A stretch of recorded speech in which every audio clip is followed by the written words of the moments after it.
All right, my friends, welcome back. In today's video, I want to talk about our self-worth and how it is inordinately tied to our ability not only to work, but to do copious amounts of work, sometimes unnecessary amounts of work. And we begin to believe that we're only somebody if we're only doing so much.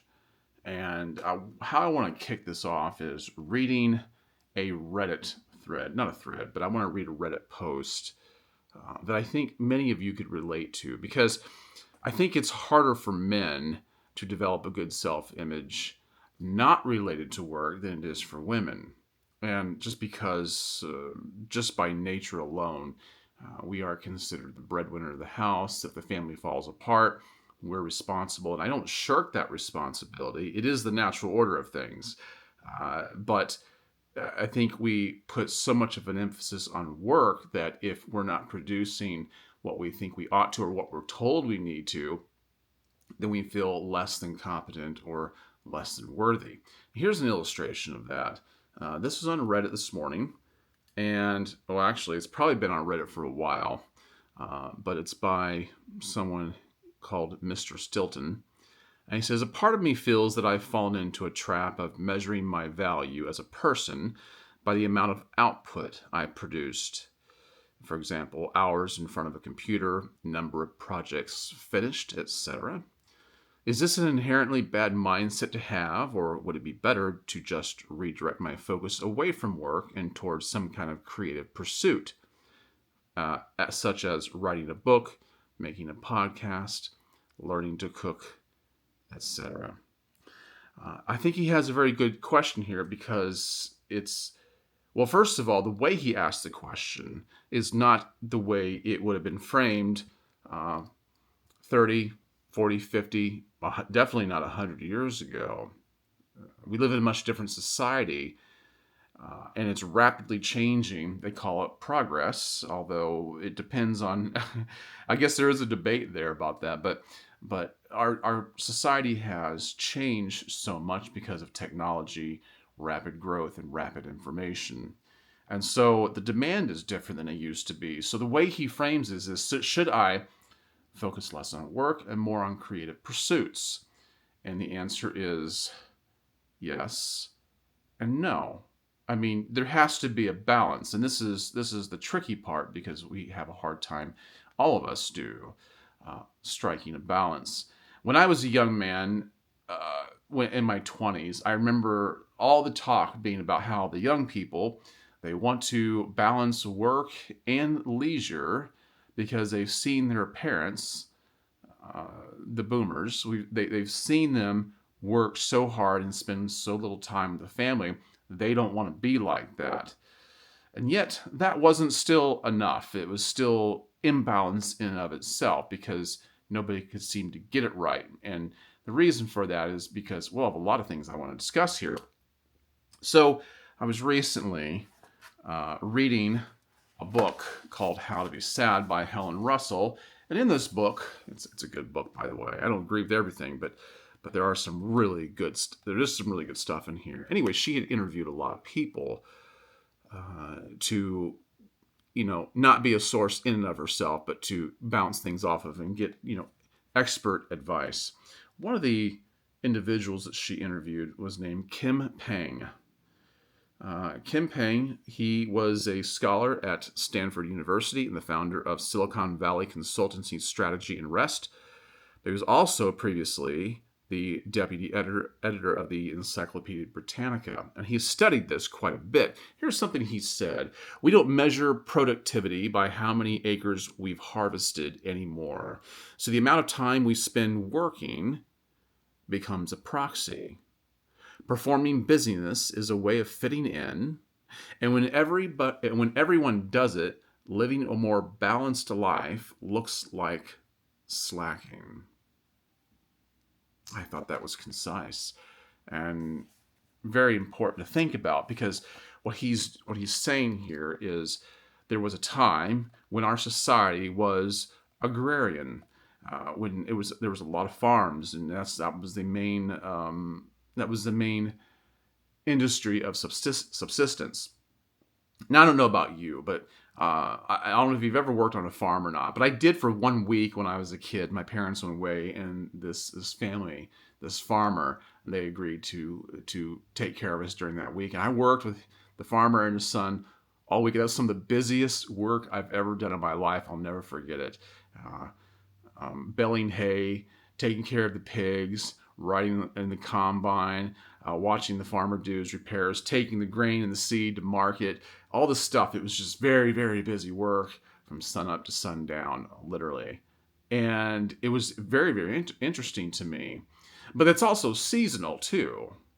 So the way they didn't have so much of this problem a long time ago as they do now. The reason why is because, well, you did the work you had to do when it presented itself, because the opportunity wasn't always there. And then you had a season of rest, a season, well, I mean, relative rest. Let's not be, foolish about this. But there was a difference in how that work was performed. And because you're working with nature, nature automatically works in its own period of industry and leisure. Okay, so we have to keep that in mind, but it's not that way now, because ever since the Industrial Revolution has taken place, this has been a problem where it's all become about how many orders you've shipped, how many projects you've completed, how much output you've shown. Now, the terminology might be different in your industry, but nevertheless, you understand what I'm talking about. How do they speak about it on your job? And what happens is with the Industrial Revolution, you went to work in the factories, the bell rang, we got a break, you knew when you were supposed to go home, they demanded lots of overtime in many cases, people were overworked, and the whole point was to keep people busy so they had less leisure time. And that's because they believed that leisure led to idleness, and then idleness led to corruption, and you're going to do bad, naughty things if you're sitting around too much, which to some degree may or may not be true. But people didn't get to find out what they could do with any of their leisure time because it wasn't available to them. And so what happened is the only thing they began to tie their worth to was not only their work, but how much output at work that they produced. And this has never changed, because in the 1980s, when computerization and globalization came along, then the demand became even higher because now we're processing data and we're building software, whatever it is we do with that. I'm not in that particular field, but you know what I'm talking about. It's impacted every single one of us because we all use it. And so now it's all about you need to get this job because there's so many people competing for it. And if you can't live up to snuff, you're going to be replaced. And so now you're trying to prove to everyone else that you can do more than the guy sitting next to you. And so that's what your worth is defined in. Now, I read something else in a book just last night, 100 Simple Secrets of Successful People, written by David Niven, PhD. Not David Niven, the old movie star, but a lot of you probably don't even know who I'm talking about. He was once considered up for the role of James Bond, but I think he was just too old. Anyway, I'm getting off track here. Anyway, the 100 Simple Secrets of Successful People. In the very first chapter, it's about competence starts with feeling competent. Let me just say something about that. When we're talking about self-worth, we're talking about a feeling of competence, aren't we? And we need to prove that we can do it. And one of the things he said here is, he said, people who do not think they are good at what they do not change their opinion even when they are presented with indicators of success.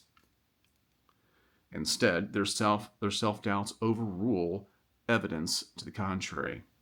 What do we do about this? Because if this affects our self-worth, if our competence or lack of competence affects our self-worth, this is a problem.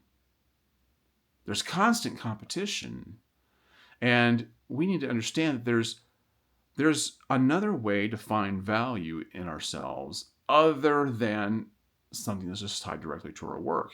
Now, I do believe that work needs to be taken seriously. I do think that it's important to do it with all your might. I do think it's important to have a good attitude about work, to enjoy work, because to some degree we have to admit that, yes, it's part of who we are. We can't get through life without doing it. But all of our values should not be wrapped up in it, because everyone else is competing with you for the same thing too. I think it's worth saying that it's good to do the best that you can and also have creative pursuits, endeavors, or other loves and interests outside of work that give you feedback, so that even though you might dispute the evidence on the job that you are competent, you will also have other outside interest giving you feedback on a loop, likewise, saying, hey, listen, you're okay with us. We love you anyway. We love you being around. We want to see you here for a long time. And I think that will do more for your sense of well-being. And I also believe that one needs to cultivate a level of resilience and contentment and learn how to rest, how to take a break from things. And you don't have to be busy all the time, even with outside loves and interests. You don't have to be busy with them or these or those all the time to be considered valuable. Do you understand that you're valuable just because you're here? Now, that doesn't mean that's not the same thing as being special. Okay? You're not special just because you exist, but you're valuable because God chose to create you. Do you understand all the different things that had to come together for you to even be here? Everything that had to align in order for you to be walking on this planet. You're not here by mistake. You have a purpose. And your purpose isn't just to stay busy for someone else and prove to everyone else that you're worth something. Enjoy life. Take up other things. Develop meaning and purpose in other areas of your life too. And cultivate resilience and contentment. And learn to look around and enjoy things and balance work and rest. I think it'll go a long ways. This video does not answer everything. I mean, you could create a whole series on this topic. So this would only be the beginning, so I don't want you to think that I'm saying all that could be said. But understand, this might be where you want to begin. And I hope that you've taken it to heart. If you've liked this video, please hit the thumbs up. Comment down below, give me your thoughts, and share this with somebody else that needs to hear it. And I do appreciate you watching today. I'll catch you in the next one. In the meantime, be wise.